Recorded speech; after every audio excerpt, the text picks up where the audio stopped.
నలుగురు కొడుకులు, ఒకరు రిటైర్డ్ హెడ్ మాస్టర్, మరొకరు టీచర్, ఇంకొకరు కానిస్టేబుల్. అందరూ వెల్ సెటిల్డ్. అయినా పెన్షన్ డబ్బుల కోసం తండ్రి పట్ల అమానుషంగా ప్రవర్తించారు. కొట్టి ఇంటి నుంచి గెంటేసి అనాథను చేశారు. కొడుకుల వేధింపులు భరించలేక ఆ తండ్రి కలెక్టర్ను కలిసి కన్నీటి పర్యంతమయ్యాడు.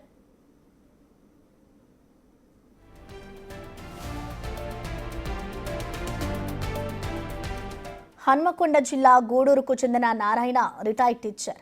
అతడికి నలుగురు కొడుకులు. 25 ఏళ్ల క్రితమే భార్య చనిపోయింది. సంపాదించిన 16 ఎకరాల భూమిని అందరికీ సమానంగా ఇచ్చారు.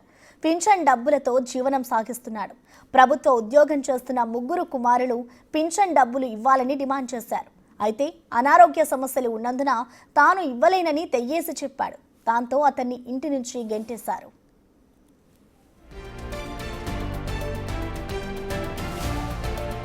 ప్రస్తుతం అదే ఊళ్ళో అద్దె ఇంట్లో ఉంటున్న ఆయన కలెక్టర్ను కలిసి కన్నీళ్లు పెట్టుకున్నాడు.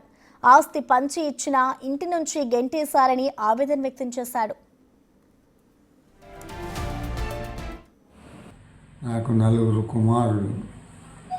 ఆ నలుగురు కుమారులు పెద్దవాడు హెచ్ఎం రిటైర్డ్, రెండోవాడు వ్యవసాయం చేసుకుంటాడు సార్, మూడోవాడు ప్రైవేట్ టీచర్, నాలుగోవాడు కానిస్టేబుల్.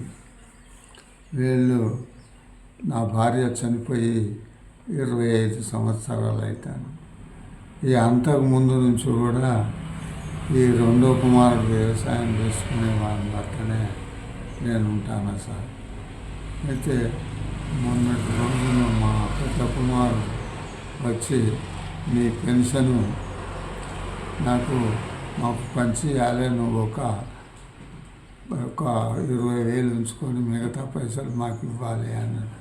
అంటే నేను ఇదివరకే బీమార్లో పడ్డా, హైదరాబాద్ పోయినా కదా, నువ్వే చూస్తే పోయినప్పుడల్లా 1000 ఖర్చు అయినాయి కదా, మళ్ళీ ఇప్పుడు వచ్చినాక పైప్ వేసుకుంటే నువ్వే చూస్తే ఇంత ఖర్చు అవుతా అంటే ఏందిరా ఎటు పోవాలి నేను ఎట్లా నడవాలి అంటే, నీకు ఇంకా కోడెతనం వస్తుందా, భార్య చచ్చిపోయి 24 ఏళ్ళు అయింది, నువ్వు 6 నెలలకు 3 నెలలకే చావాలి, కానీ నువ్వు ఇన్ని రోజులు బతికి ఎవరిని ఉద్ధరించేందుకు బతుకుతాను, నువ్వు సత్తే మాకు ఏళ్ళు వెళ్ళి ఉండదు.